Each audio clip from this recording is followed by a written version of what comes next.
everyone. This is Henny Espinosa with Just Wish Foundation. Today, I'm so honored that we are joined by Ana Ines King, who is the founder of Latin Ballet of Virginia, who has made it her mission to help promote Hispanic culture and heritage through dance and the arts. Thanks so much for joining us today, Ana. Thank you, Henny, for inviting me. I am so happy to be here with you. Anna, so tell us a little bit about your background. You know, being born and raised in Colombia, what was that like for you? What was your upbringing like? And was dance always a part of your life growing up? Well, dance was always a part of my life. I have been dancing since I remember. Even before walking, my mom danced with me, going down the steps and singing songs. And dance and music are the most important part of the Latino culture. My mother was a professional dancer. My grandmother was a poet and a musician as well. And my dad was a doctor with a passion for helping people regardless of their ability to pay him. My mom and dad never worry about money or things for themselves. They were always giving to others. Many of family members of mine are also artists as well, and they have been influenced my life. Mm. I remember school was very, very hard for me. Academic classes were so hard to memorize names and stuff. And my mom helped me with the academic schools, like geography, history, literature, through dance and movement. I remember that she will make me jump a long string of fabric, saying the names of the rivers, or pretending climbing a big mountain to learn the names of the cordilleras.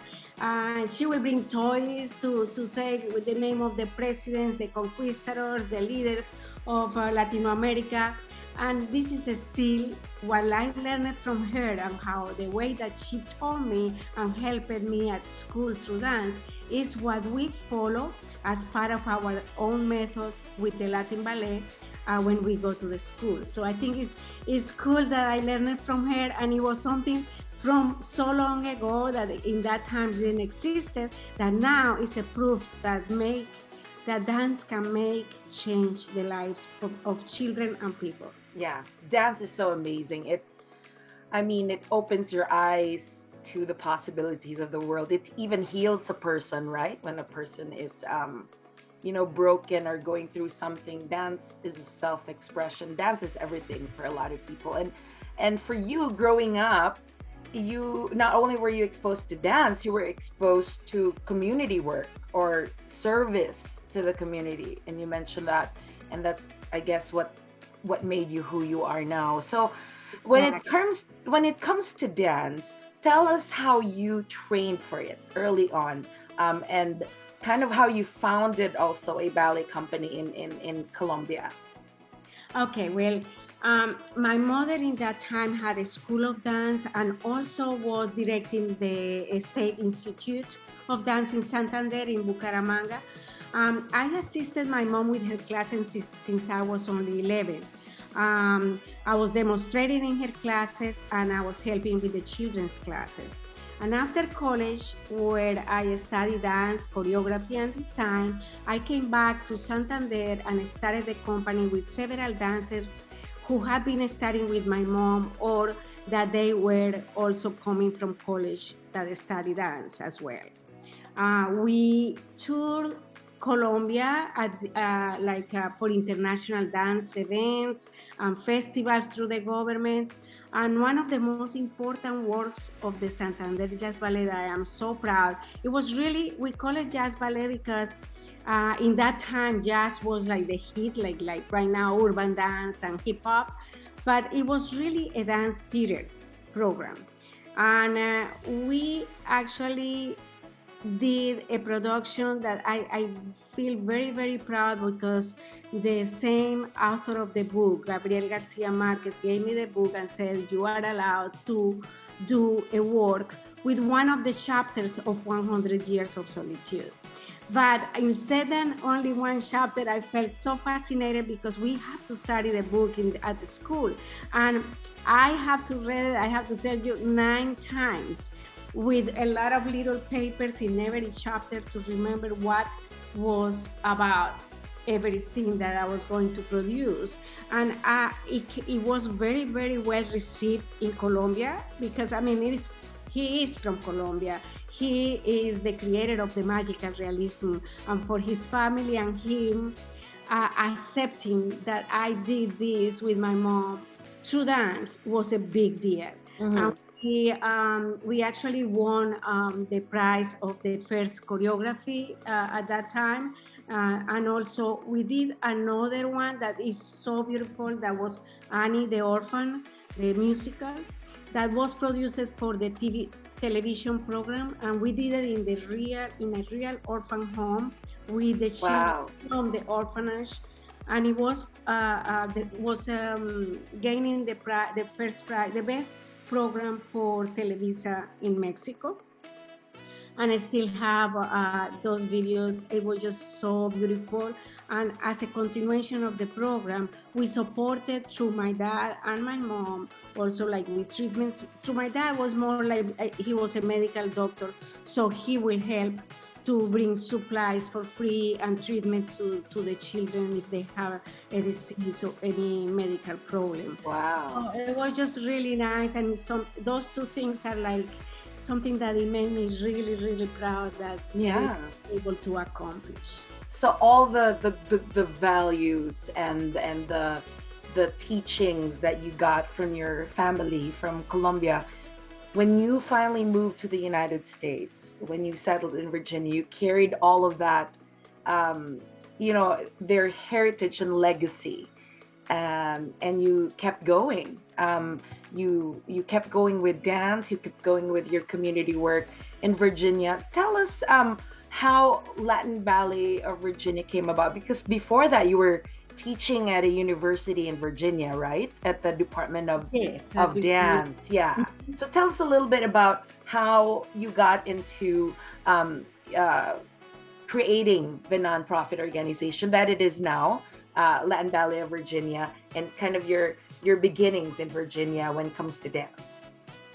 Well, this is a long, long story, because since I remember, we in Colombia, like the kids of my age, the teenagers, they used to just like everything that was foreign, like wanted to sing and dance and learn about Europe and about the United States. But in that time was more about England. They loved everything of culture of England and the musicians. But I always was like telling them, why you don't want to learn or dance about our own culture? We are losing our traditions if we don't continue. So when I came to Richmond, I think it was 33 years ago, I married my husband, William King, who is also from Richmond. I knew so little English, but it was easy for me to adapt to the new culture. I felt embraced. Even it was funny, because when I used to tell my husband, I think that nobody likes me here, because we are used to hug, hug, hug, and over there they just barely gave you a kiss and put the back out, and I thought they don't like me. And he said, no, that's the way that we are here. It's just part of our culture. We don't hug that much. So, but I even like that, I was okay. And I had him to support me in the times if I will feel lost, but I never felt lost. But my daughter was only 11 years old, almost 12, and she was placed in the English as a second language class, and she was very, very unhappy. She became like claustrophobic, because the schools, like the new schools in the US, because of the heater and the air conditioner, they don't have windows. And our schools are like with the windows from top to down, so she was feeling claustrophobic. But the only time that I saw her happy was when she was asked at the school to do an essay about her own culture. Like all the kids from the ESL class needed to do a homework teaching everybody in the class who they were and what did they do in their countries. So she made a video of herself. I videotaped her dancing salsa and cumbia, and with that presentation, that she did. Even the principal of the school was passing through, and he came, I want to learn, and I started dancing with her, and she feel automatically proud. So for a little bit of time, she gained so much confidence, security, and motivation. That really is the major key of happiness, successful life. But after 3 years that she tried and tried and tried, she's still saying, I am going to learn English and I want to go back. So I told her, when you learn this English as my husband, you will be able to go back. So my mom, my dad, my family, and the academic teachers of her school, that you understand how is Catholic schools, they were nuns from Spain, and they were like very free, sisters, that they even have wear pants to be able to ride horses. So they were very free spirit, different than Mm-hmm. the regular nuns. And they were from Spain. And the principal of the school called me and said, you need to let Melody come back to Colombia because of the claustrophobic. We didn't realize that all of that was affecting her so much. Mm-hmm. So she went back after 3 years being in the U.S. Live with my mom, and my mom passed away. So I brought her back to start the university, and she studied architecture in Virginia Tech, and now she's dancing with a North American guy Nice. with a Mexican influence too, because her mom is has her family is Chicana. And but this inspired me to start an educational program that I call it "Be Proud of Yourself," because the first thing that I noticed is that she was proud of what she. Not only her, there were very many students from other countries, like from the Middle East, that the costume is completely different. It's even more different than the Latin American. And they were feeling proud, telling things that they remember, or cry, even telling stories of missing their grandparents or being in their own country. And with this educational program, the first thing I did was studying the English as a second language through dance classes at schools, and while teaching classes at the university. Most of my um, students were from Spanish classes or international studies classes. So they were started asking me, "Will you come to my school to teach the children about your culture, to learn about other cultures and countries?" And that's how the Latin Ballet started, with the ESL program and the Spanish language students as well. Let's talk about the Land Ballet of Virginia then. The programs, your classes. Um, Tell us a little bit about what you guys do. Well, I have to tell you that, like, this program that I just named, the Be Proud of Yourself and Spanish and ESL classes through dance, I started in 1997, before I started the Latin Ballet of Virginia. The way that happened was, as I told you, because the students were from the university was asking me to go to the schools. But the program grew very, very fast, because in the year 2000, the standards of education of the whole US changed. For everyone at schools, university, colleges must learn about other cultures. In the time that I started teaching at the university, very few students will know about other cultures but the one of the United States. Even history and geography and all of that. I mean, so much, I'm telling you, that every year they have to send notes of the teachers, like qualifications of the teachers. And after 7 years of me working at VCU, they didn't evaluate me more, but they sent me the box full of letters from the students that I was not allowed to read, but after all those years, I could read. One that it caught my attention, because they were also wonderful. Oh my God, I enjoyed it so much. But this one caught my attention pretty much, because she said, I cannot believe that she is this good professor Even she come from Colombia where they still live on the trees. She thought that Wow. we live in the tree, up on the trees, still like the natives. So I have to tell you that, and when I taught flamenco, I have to teach the Inquisition time because the flamenco was born in that time. Well, guess what? Nobody knew that word. Even if I show it to them, Inquisition, they didn't know. Like writing, it was not. At the beginning, I thought maybe I don't know how to pronounce it for you. They didn't know.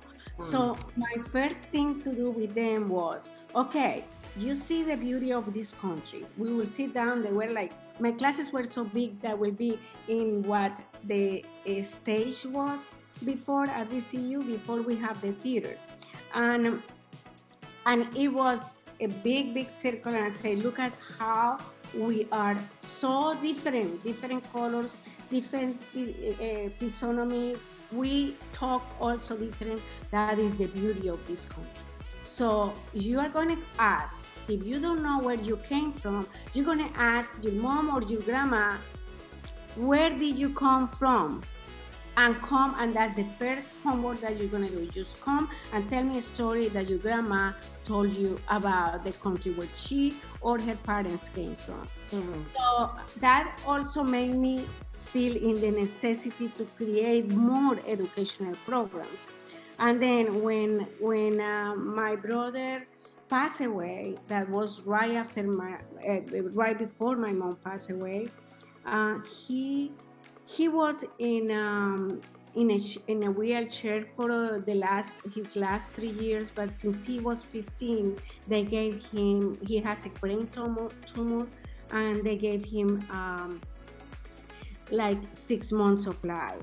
But Mm. he ended living for 15 years, and the way that he was so a strong personality, he will go to the university 3 floors, standing up and like going on the steps, trying to, because he couldn't walk, and it was no elevator. In Colombia, there is very little handicap access, and in that time, very little, very little, the university didn't have elevator, and he has to go the 3 floors with the typewriter that he was able to just take notes like this because he couldn't write. He was able to graduate, but he became, like, at the end, the last year, he was in a coma, and my mom and my dad were at the hospital the whole day. Well, he made me promise I will do something like the way that I treat him and play with him with the children that have special needs. But I didn't start the program before, so that made me feel I need to do something. So I did a production with all the friends that I have in Richmond, but they were all from the Richmond Ballet or from the universities dancers, that we created a dance called Amor America that is based on the historical poetry of Pablo Neruda, and gave the money to Make a Wish Foundation. Wow. But I didn't have the Latin ballet in that time. I was just having the university work because I worked for them for 17 years. But actually, the directors of the center where we are a resident company, they came to the performance because I was inaugurating the theater with this production, and 8 performances were completely sold out, and the media came, and all the reviews were excellent. And they called me and they said, Anna, can you start your own school? And I keep saying, no, we didn't even have a Latin ballet, that didn't exist. And I say, I don't have time. Didn't even want to think about. They wanted me to bring Amor America on a tour. And I say, no, because the dancers we are not a company. These are just my friends that we did this in honor of my brother. So they finally said, well, the floors on the second floor, the studios are all empty. We have been trying with other schools of dance and it hasn't worked. We don't charge you anything for starting, just start. So I started with no name. I started a class of classical ballet with 3 students that came, a salsa class with all my students from VCU. So they were so many, they were like 18 in one class, and a hip hop with a friend that came to dance with me and started the school. And he has like 7 students of hip hop. But after 3 months, it came so big that it was like 170, 180 students already in 3 months. I really think because it was the year 2000, because of the change of the standards of education. And then the directors came, well, Anna, I think you can pay now a little rent. And that's how it started. But I wanted to call the Latin ballet instead. I like it, Ballet Folklorico of Latino America. And in that time, folklore, kind of like they didn't know what folklore means. And now it's so funny because now Richmond is has been celebrating the International Folk Festival already for the past 10 years. So now everybody knows what is folk, but they didn't know folklore in that. Folklore, yeah. So we call, and I didn't want anything about my name.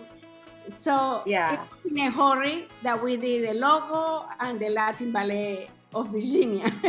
So now, how many dances do you teach at the Latin Ballet of Virginia?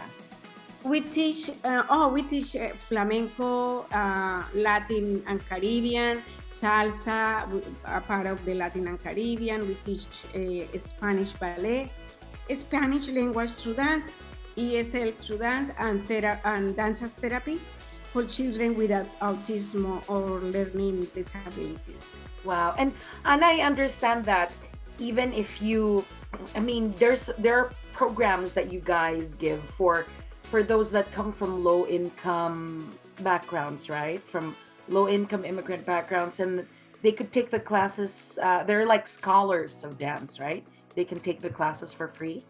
Is that my understanding? Yes. The majority of our children take the classes under the scholarships. 65% are at least of half a scholarship, and around maybe 25 they don't pay anything, only the registration fee.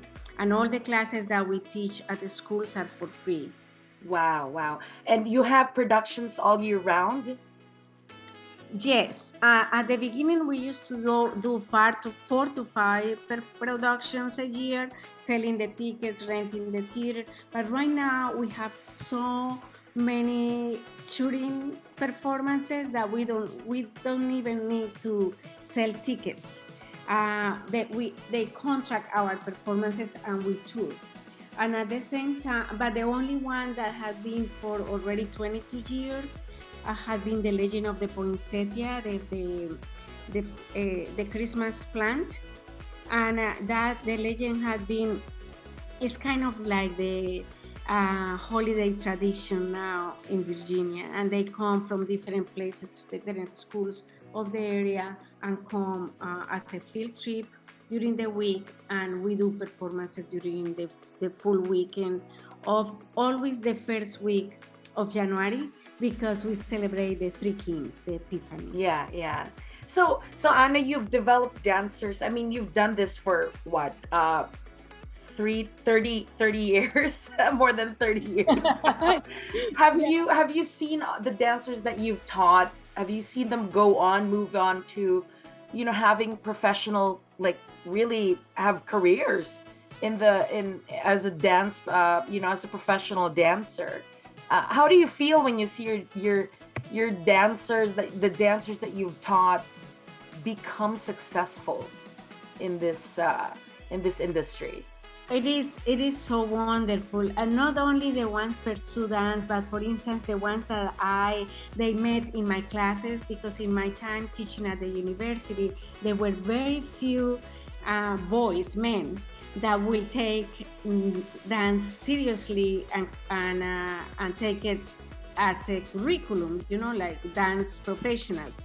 So I remember in my classes, because it was Latin dance and flamenco, there were so many male dancers that came, that the head of the department came to tell me, Anna, can you convince these guys to start taking dance as their profession? And I got several ones that, because I told them, please try, and they are going to will giving you a special prize or under a scholarship, because they need boys. And if you already like what you are doing with me, I see you so happy doing this. Just pursue dance as education. So several ones did, and others, like, they came and met in my class, like after 3 years, when they already graduated, and I haven't heard from them.